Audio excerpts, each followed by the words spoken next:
Thank you. Next slide, please. First of all, I would like to thank all the judges for considering me worthy of this award. Next slide, please.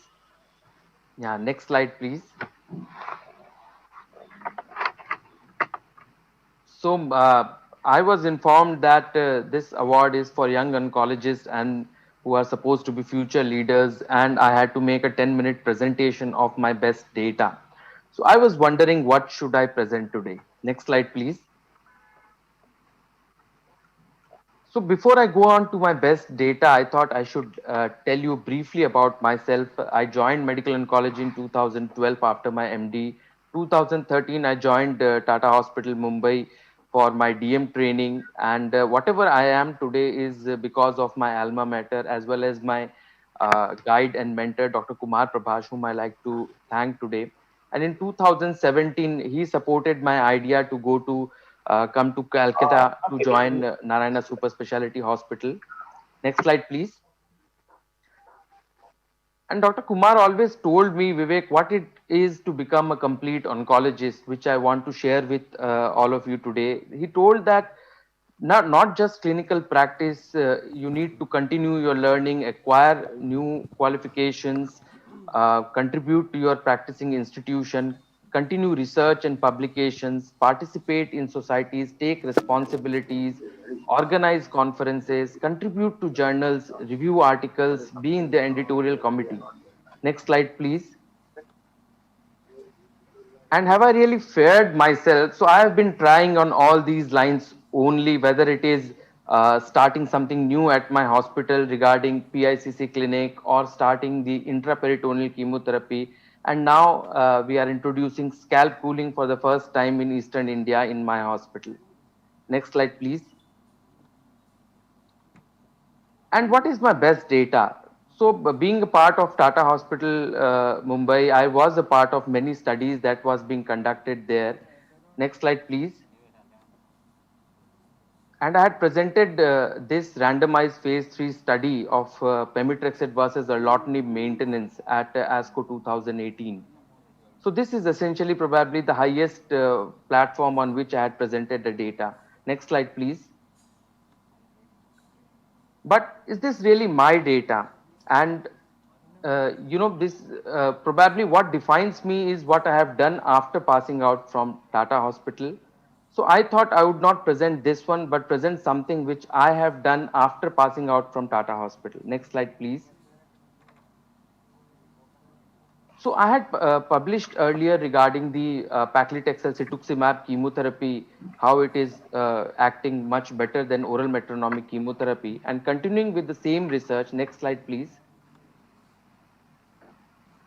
I am presenting this data in the coming ESMO Asia just 10 days from now regarding the weekly paclitaxel carboplatin cetuximab combination followed by nivolumab in platinum sensitive recurrent or metastatic squamous cell carcinomas of head and neck, and it is a double institution data. We have collaborated with Dharamshila Narayana Super Speciality Hospital Delhi, and we are presenting this combined data where 41 patients is from our hospital and 13 patient is from their hospital. Next slide, please. So coming shortly to background, as per Keynote 048 study, immunochemotherapy with pembrolizumab platinum 5-FU or immunotherapy alone with pembrolizumab is now the standard preferred option for first line treatment in platinum sensitive recurrent metastatic head and neck cells, squamous cell cancers. However, cetuximab based chemotherapy with TPX like regimen or extreme still remains one of the standard first line options, especially if the PDL1 is negative, immunotherapy is not feasible. If this oral cavity primary and a rapidly progressive disease requiring faster responses. Next slide, please. And now with the increasing treatment options, a sequencing of treatment becomes important. It is worthy to note that in Keynote 048, only 16% patients in immuno or chemoimmuno arm received subsequent EGFR inhibitor, and a similar percentage of patients in the cetuximab arm actually received subsequent immunotherapy. So which sequence is better is still an open question. That is why we here report our experience with the first line weekly paclitaxel cetuximab combination followed by second line nivolumab in platinum sensitive metastatic or recurrent squamous cell carcinoma centers. Next slide, please. So this is the retrospective analysis of 54 consecutive patients from August 2017 to May 2020. All patients received first line combination paclitaxel 80 milligram per meter square, carboplatin AUC2 and cetuximab 400 followed by 250 milligram per meter square for maximum 12 weeks. Response evaluation was done every 8 to 12 weeks as per RECIST, and non-progressive patients were started on single agent cetuximab maintenance. Next slide, please.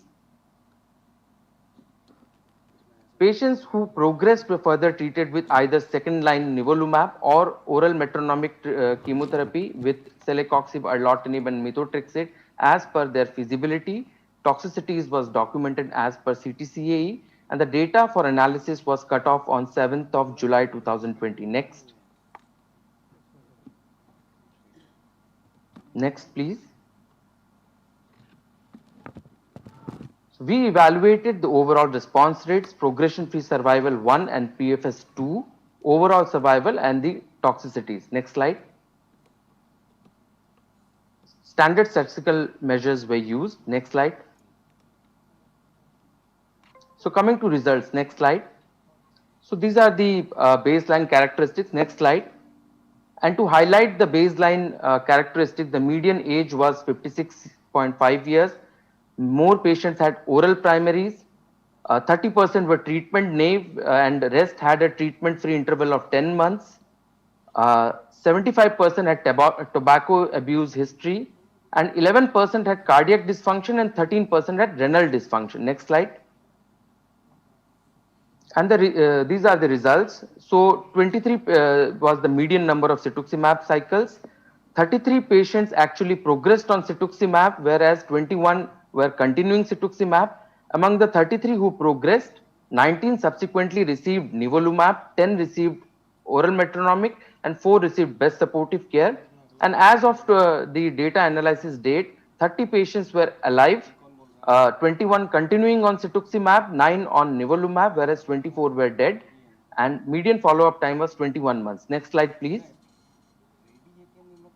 So coming to outcomes in the entire study population, we can see here in this table, the overall response rate was 59% in the first line PCC arm. Next slide.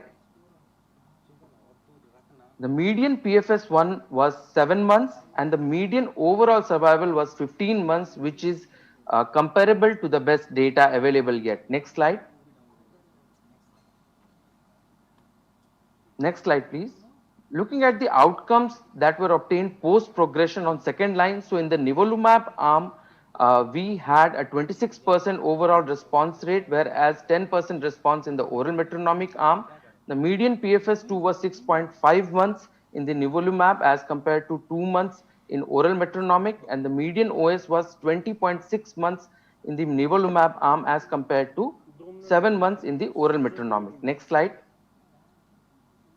And here we can see the Kaplan-Meier graphs clearly showing better results for nivolumab in terms of PFS2 as well as the median OS. Next slide, please.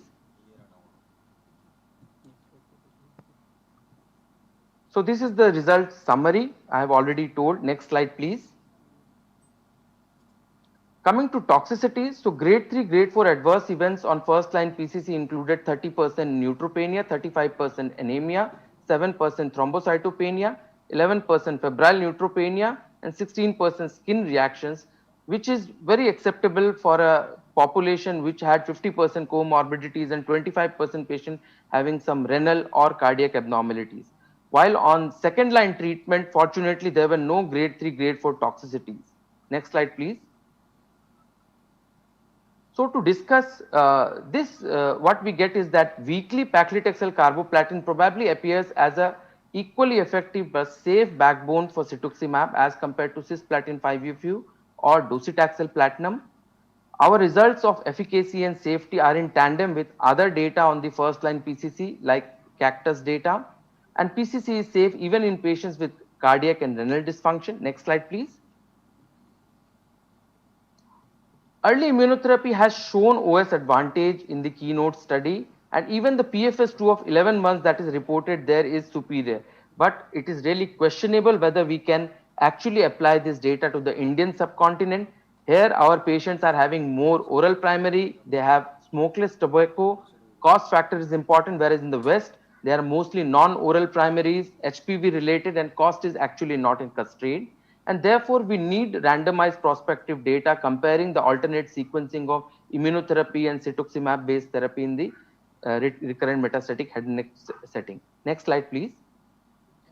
Coming to the critical analysis of this study, so it was a collaborative study of two tertiary care centers of India, and it is the first real world data of sequencing of agents in recurrent metastatic squamous cell carcinomas of head and neck from Asia. The cons, of course, are the numbers are small, it is a retrospective study, and PDL expression was not done. Next slide, please. So to conclude, first line weekly PCC is an effective regimen for palliative therapy of platinum sensitive recurrent metastatic squamous cell carcinoma of head and neck with acceptable toxicity profile. And addition of second line nivolumab on progression further improves the outcomes. Next slide, please. Thank you for patient listening.